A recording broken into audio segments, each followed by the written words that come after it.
Bismillahirrahmanirrahim. Assalamualaikum warahmatullahi wabarakatuh. Perkenalkan, nama saya Reski Jayanti, Stambuk L1 A1 19094 kelas C.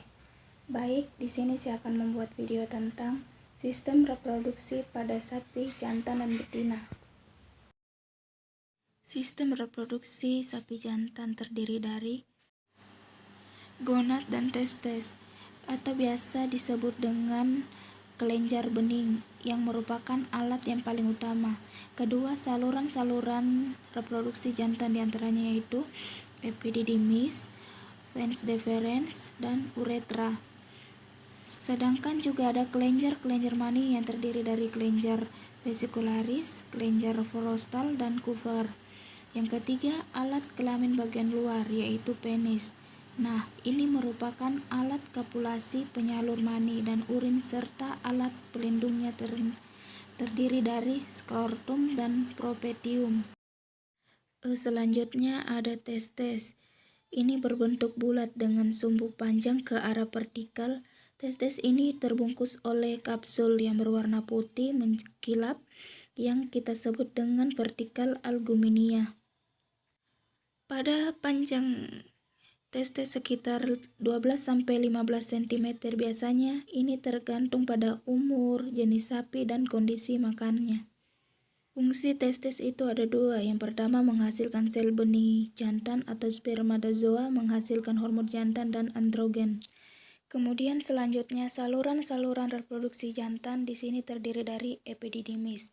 Nah, epididymis ini terbentuk bulat, panjang, besar. Bagian pangkal yang kita sebut dengan kepala epididymis. Epididymis ini terletak di atas testes yang melekat pada tunikal albucornea, dan fungsi epididymis ini merupakan sebagai pengangkut spermatozoa dari tetes ke dalam vas deferens serta sebagai konsentrasi. Vas deferens ini terletak dari ekoductus epididymis sampai ke uretra. Vas deferens ini mempunyai dinding yang tebal dan mempunyai urat daging yang licin dan mempunyai diameter 2 mm. Dan yang ketiga ada uretra. Uretra ini adalah sel yang tergantung dimulai dari tempat ampula sampai ke vas deferens sampai ke ujung penis. Selanjutnya ada kelenjar aksesoris. Yang pertama itu kelenjar vesicularis pada sapi dan sepasang. Kedua, kelenjar prostat. Ini pada sapi ada 2 pasang yang bentuknya bulat dan lebih kecil dari kelenjar vesicularis.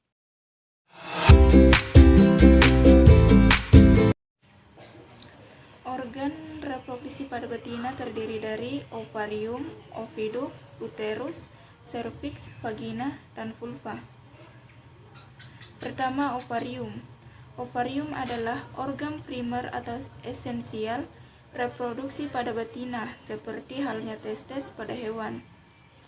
Ovari dapat dianggap bersifat endokrin atau sitogenik, yang menghasilkan sel karena mampu menghasilkan hormon yang akan diserap langsung ke dalam peredaran darah dan juga diserap langsung ke dalam ovum.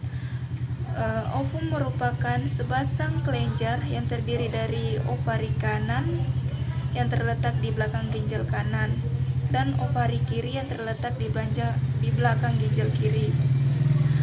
Ovarium seekor sapi betina bentuknya menyerupai biji buah almond dengan rata-rata 10-20 gram. Selanjutnya oviduk. Oviduk merupakan saluran yang bertugas untuk menghantarkan sel telur atau ovum dari ovarium ke uterus. Oviduk digantung oleh suatu ligamentum yaitu mesosalpinx yang merupakan saluran kecil yang berkelok-kelok dari depan ovarium dan berlanjut ke tanduk uterus. Oviduk terbagi menjadi 3 bagian. Pertama adalah infundibulum, yaitu ujung oviduk yang letaknya paling dekat dengan ovarium. Infundibulum memiliki mulut dengan bentuk yang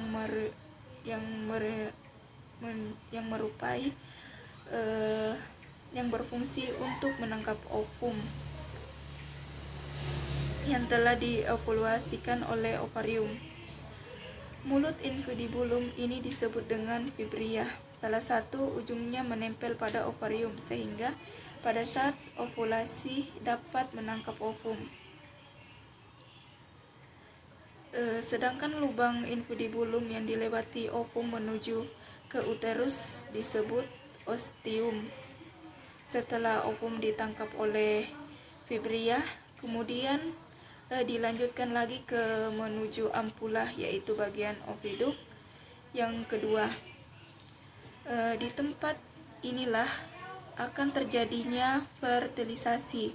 Setelah spermatozoa akan menuju ovum di ampula untuk dibuahi. Kemudian panjang ampula merupakan setengah dari panjang oviduk.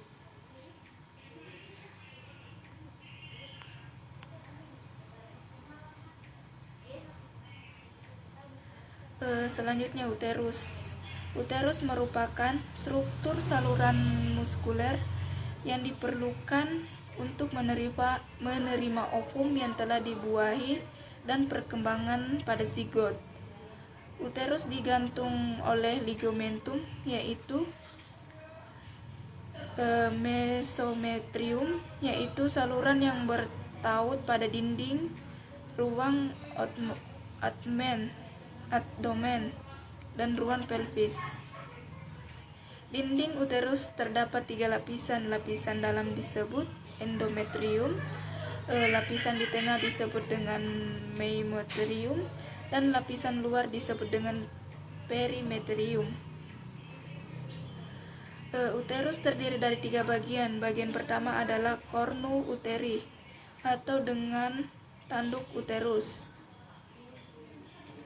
Cornu uteri ini jumlahnya ada 2 atau persis menyerupai tanduk yang melengkung. Cornu uteri merupakan bagian uterus yang berhubungan dengan oviduk.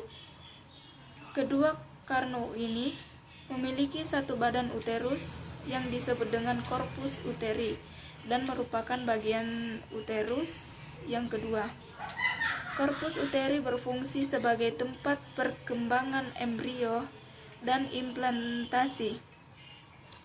Selain itu, pada corpus uteri terbentuk PGF2 alfa. Bagian uterus yang ketiga adalah serviks atau leher uterus.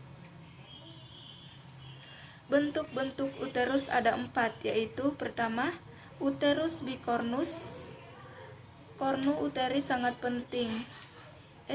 panjang, tetapi corpus uteri sangat pendek. Contohnya pada hewan babi. Kedua, uterus bipartinus.